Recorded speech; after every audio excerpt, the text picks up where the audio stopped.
Hello friend, welcome back to my channel official Hitesh. तो आज हम तीसरा सेट करने वाले हैं एसएससी का। नवीन सर की जो यूट्यूब की क्लास है एसएससी के लिए, उसका आज तीसरा सेट का रिवीजन है। अगर वीडियो पसंद आए तो वीडियो को लाइक और चैनल को सब्सक्राइब जरूर करें। तो शुरुआत करते हैं। सबसे पहले हम बात करेंगे राजस्थान के लोक नृत्य के बारे में। कौन कौन से हैं? कालबेलिया, गणगौर, तेरह ताली, ठीक है, पनिहारी, बवई, घुमरी, चरी गुज्जर जनजाति का है वही, ठीक है, और गैर भील जनजाति का है, ठीक है। अब बात कर लेते हैं गुलाबो, जो एक कलाकार है वही, ठीक है, का संबंध किससे है? तो कालबेलिया नृत्य से है, सपेरा समुदाय से संबंध रखती है, ठीक है। बिहार के लोक नृत्य के बारे में बात करेंगे तो बिहार के लोक नृत्य हैं दोबिया और जीजिया, ठीक है। उड़ीसा के लोक नृत्य हैं ठप और गोटुपुआ, ठीक है, गोटीपुआ, ठीक है। पश्चिम बंगाल के है गंभीरा, लाठी और काठी नृत्य, ठीक है। अब बात करने वाले हैं ओडिसी शास्त्रीय नृत्य से संबंधित व्यक्तित्व के बारे में। तो सबसे पहले बात करेंगे गुरु पंकज चरण दास, ठीक है। इन्होंने पद्मश्री का मिला था तो 1992 में मिला था, ठीक है। दूसरा हम बात करेंगे कालीचरण पटनायक का संबंध किससे है? तो ओडिसी शास्त्रीय नृत्य से है, ठीक है।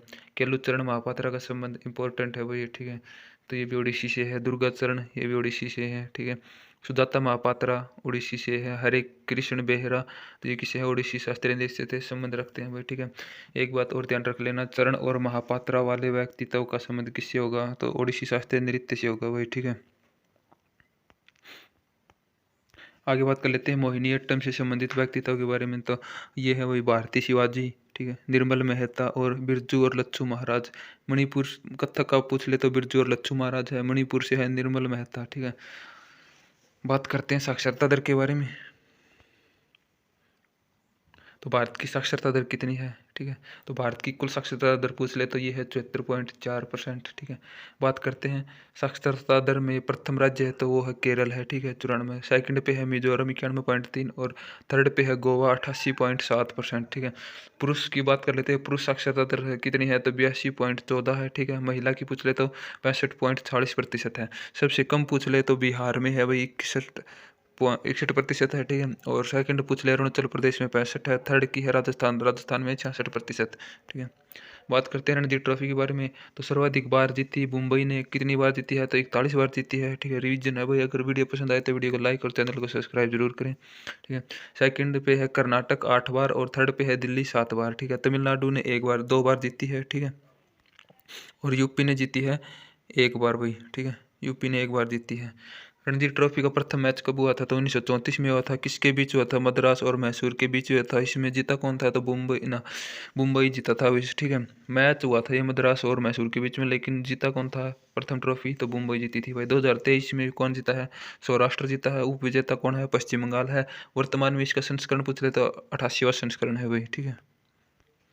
वॉलीबॉल के बारे में बात करते हैं। वॉलीबॉल मैदान की जो लंबाई और चौड़ाई कितनी है? वो लंबाई है 18 मीटर और चौड़ाई है 9 मीटर भाई, ठीक है। बात करते हैं खिलाड़ियों की संख्या। खिलाड़ियों की संख्या 6 है इसमें, ठीक है। पुरुष नेट, जो पुरुषों का नेट होता है उसकी ऊंचाई है 2.43 मीटर। महिला की पूछ ले तो 2.24 मीटर है वही, ठीक है। वॉलीबॉल का वजन पूछ ले 260 से 280 ग्राम होता है। फुटबॉल में खिलाड़ियों की संख्या पूछ ले, वॉलीबॉल में पूछ ले तो कितनी होती है? 6 होती है, ठीक है भाई। और फुटबॉल में पूछ ले तो कितनी होती है? 11 होती है। नेट बॉल में पूछ ले तो कितनी होती है? 7 होती है भाई, ठीक है। बात करते हैं नृत्य महोत्सव के बारे में, ठीक है। केरल से संबंधित कौन से है? तो केरल से है, एक है निशागंधी, ठीक है, त्रिशूरपुरम, थेयम और विशु। विशु कौन सा है? केरल का नववर्ष है भाई, ठीक है। और ओणम है भाई, एक ओणम जो 10 दिन बनाया जाता है भाई केरल में, ठीक है। बात करते हैं तमिलनाडु का। तमिलनाडु में है चित्राथी और तमिलनाडु में है चित्राथी और थाई पुसुम, ठीक है। तेलंगाना में है बथुकम्बा, अल्लाह बलाई, ठीक है भाई, अल्लाह बलाई। कर्नाटक में है हम्पी और बंगाल कम्बाला दौड़ भाई, बैसा दौड़ है ये, ठीक है। बात करते हैं स्थापनाओं के बारे में, ठीक है। तो प्रार्थना समाज की स्थापना किसने की थी? तो प्रार्थना समाज की स्थापना किसने की थी? आत्माराम पांडुरंग वो आरजी भंडाकर ने की थी। कब की थी? 1867 में की थी भाई, मुंबई में, ठीक है। बात करते हैं थियोसॉफिकल सोसाइटी की स्थापना मैडम ब्लातवस्की और हेनरी आल्ट ने की थी 1875 में। युवा बंगाल आंदोलन की स्थापना हेनरी विवियन डेरिजियो ने की थी 1826-31 में। रामकृष्ण मिशन की स्थापना की थी स्वामी विवेकानंद ने 1897 में। वेद समाज की स्थापना केसी सेन ने 1864 में। पुनः सार्वजनिक सभा की स्थापना किसने की थी, तो एम सी रनाडे ने की थी 1867 में। ठीक है, बात करते हैं 1857 की क्रांति के बारे में। तो लॉर्ड डलहौजी का शासनकाल पूछ ले तो ये कब से कब तक है भाई, लॉर्ड डलहौजी का शासनकाल। तो ये पूछ ले 1848 से 56 तक है भाई। ठीक, इसने कौन कौन सी नीति बनाई थी, राज्य हड़प नीति, ठीक है, और इसी का उपनाम है गोद निषेध नीति। और वैगत सिद्धांत किसका है, तो पूछ लॉर्ड डलहौजी का है। एक पूछ ले डॉक्ट्रेन ऑफ लैप्स किसकी है, तो ये लॉर्ड डलहौजी की नीति है भाई। ठीक है, राज्य हड़प नीति के तहत कौन कौन से राज्य शामिल किए थे, तो इसने 1848 में 17, 49 में संबलपुर और 52 में उदयपुर भाई। ठीक है, और 1854 में झांसी और 56 में अवध। तो अवध का नवाब पूछ ले तो अवध का नवाब है वाजिद अली शाह। ठीक है भाई, उस समय अवध का नवाब था ये। बात करते हैं ब्रिटिश अधिनियम के बारे में। ठीक है, तो लिट्टन का शासनकाल के समय के ब्रिटिश अधिनियम के बारे में बात करने वाले हैं। लिट्टन का शासनकाल पूछ ले तो 1876 से 80 तक था भाई। ठीक है, आर्म्स एक्ट अधिनियम कब आया, तो 1878 में आया था, लिट्टन के समय का भाई। ठीक है, लिट्टन द्वारा लाया गया था। वर्नाकुलर प्रेस एक्ट इंपॉर्टेंट है भाई, 1878 का है, लिट्टन के समय में आया था ये। ठीक है, रिपन द्वारा इन अधिनियमों को हटा दिया गया था, तो 1882 में रिपन ने हटा दिया गया था। तो रिपन का शासनकाल पूछ ले तो 1880 से 84 में। रिपन के काल में क्या हुआ था, तो नियमित जनगणना किसके काल में हुई थी, 1881 में रिपन के काल में हुई थी भाई। ठीक है, बात करते हैं संविधान के भाग 1 के बारे में। ठीक है, भाग 1 में क्या क्या आता है, भाग 1 में आता है अनुच्छेद 1 से 4 तक भाई। ठीक है, अनुच्छेद 1 में क्या दिया गया, राज्य भारत राज्यों का एक संघ है भाई। दूसरे में क्या दिया गया है, भारत में नए राज्यों का प्रवेश हो सकता है, जैसे सिक्किम का। इसी अनुच्छेद के तहत इसको मिलाया गया था भी सिक्किम को 22वें राज्य के रूप में। ठीक है, बात करते हैं तीसरे अनुच्छेद के बारे में। तो ये इसमें नए राज्यों के पुनर्निर्माण को दिया गया है। और चौथे में बात करते हैं भारतीय सीमा विवाद से संबंधित है वह चौथा अनुच्छेद। ठीक है, बात करते हैं सिक्किम के बारे में। 35वां संविधान संशोधन 1975 के तहत इसे सह राज्य रूप का दर्जा दिया गया था। और 36वें संविधान संशोधन के तहत इसे पूर्ण राज्य का दर्जा दिया गया था और 22वां राज्य बनाया गया था भाई। ठीक है, बात करते हैं 1956 के राज्य पुनर्गठन अधिनियम के बारे में। तो यह क्या हुआ था, इसमें तो 14 राज्य और 6 केंद्र शासित प्रदेश बनाए गए थे। ठीक है, अनुच्छेद 3 के तहत बनाए गए राज्य। ठीक है भाई, तो कौन कौन सा, छत्तीसगढ़ बनाया गया था किससे अलग करके, एमपी से अलग करके, मध्य प्रदेश से अलग करके 1 नवंबर 2000 को।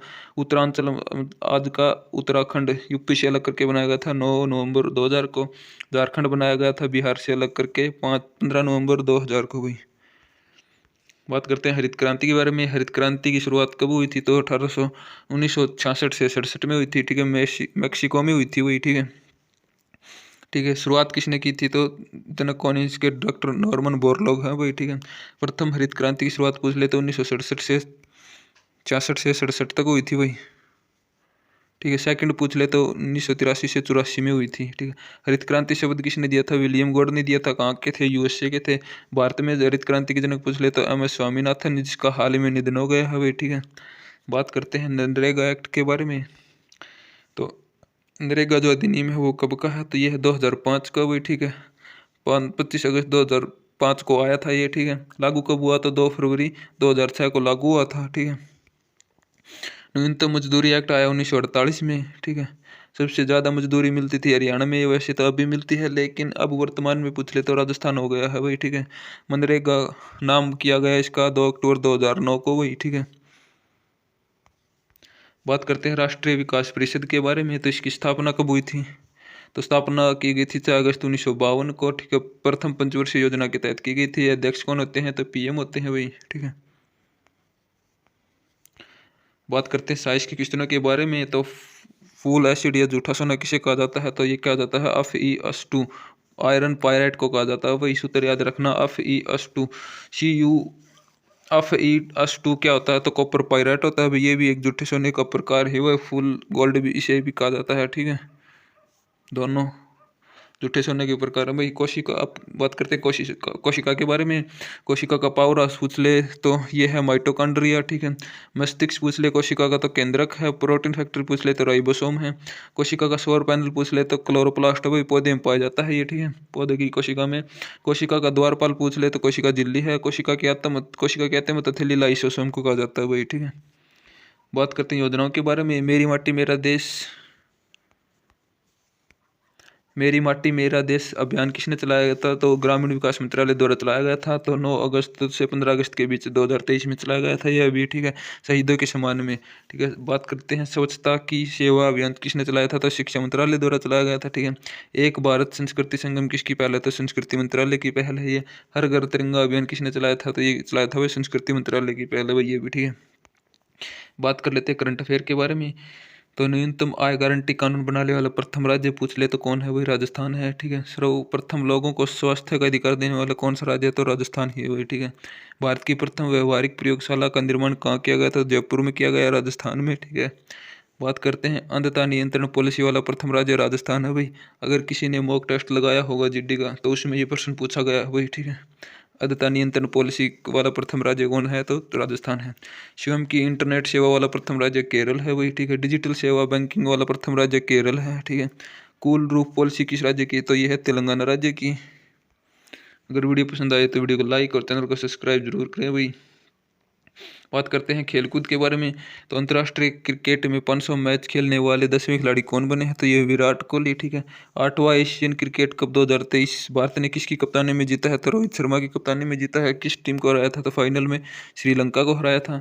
बात करते हैं 100वें टेस्ट क्रिकेट मैच खेलने वाले भारत के 12वें खिलाड़ी के बारे में। तो ये विराट कोहली हैं भाई, ठीक है। 13,000 रन पूरे करने वाले सबसे तेज खिलाड़ी पूछ लें, ये कौन है? विराट कोहली हैं भाई, 267 मैचों में, ठीक है। बात करते हैं एशियन गेम 2023 में पुरुष क्रिकेट टीम के कप्तान कौन है? तो यह है ऋतुराज गायकवाड़। बात करते हैं पुरस्कार और सम्मान की। तो लोकमान्य तिलक पुरस्कार 2023 किसे दिया गया है? तो ये दिया गया है प्रधानमंत्री को, ठीक है। बात करते हैं बाबा साहेब अम्बेडकर पुरस्कार 2023 किसे दिया गया था? यूपी के सीएम किस योगी आदित्यनाथ को दिया गया है, ठीक है। बात करते हैं उद्योग रत्न पुरस्कार किसे दिया गया है? तो ये दिया गया है वही रतन टाटा को, महाराष्ट्र सरकार द्वारा दिया गया है, ठीक है। महाराष्ट्र भूषण पुरस्कार ये महाराष्ट्र का सर्वोच्च पुरस्कार अभी 2022 किसे दिया गया है? तो ये दिया गया है भाई अप्पा साहेब धर्माधिकारी को, ठीक है। बात करते हैं अनटचेबल पुस्तक के बारे में। तो ये किसकी है? ये है मुल्कराज आनंद की। बात कर लेते हैं द अनटचेबल पुस्तक किसकी है? तो ये है भीमराव अंबेडकर की। ये ध्यान रखना है भाई। अगर वीडियो पसंद आई तो वीडियो को लाइक और चैनल को सब्सक्राइब करें। कल फिर मिलते हैं एक और नए प्रीवियस ईयर सेट के साथ। जो पीछे का सेट है set number 4। Revision is the best की ऑफ सक्सेस। तो रिवीजन करते रहिए।